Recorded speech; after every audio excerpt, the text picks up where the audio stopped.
Gül dalına konmuş bülbül yavrusu, ölem yavrusu.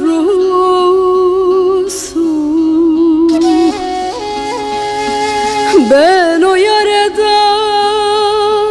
dayanamam doğrusu. Merkekli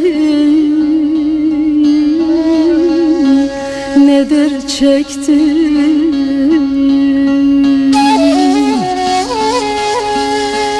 Ne dedim de anan ile babana, ölen babana.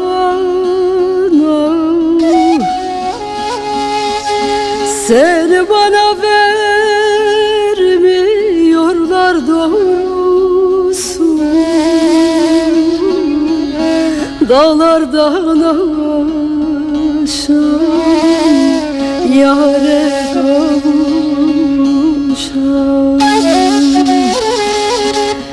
Seni bana vermiyorlar doğrusu. Erkekli nedir çektim?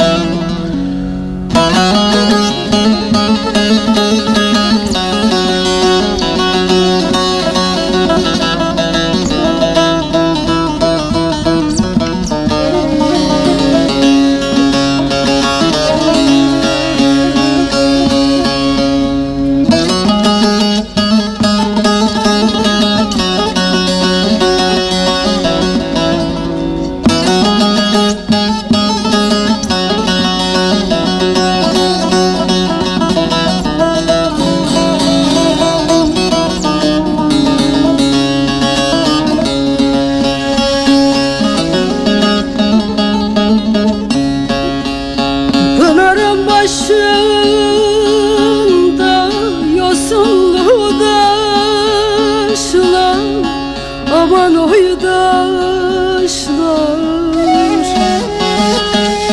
Yâre haber verin göydeki kuşlar, dağlardan aşan yâre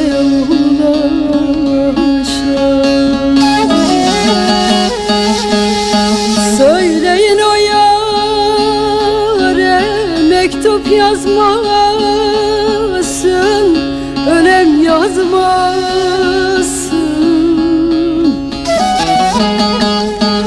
Kapanan yaralar yeniden başlar. Erkekli nedir çektim?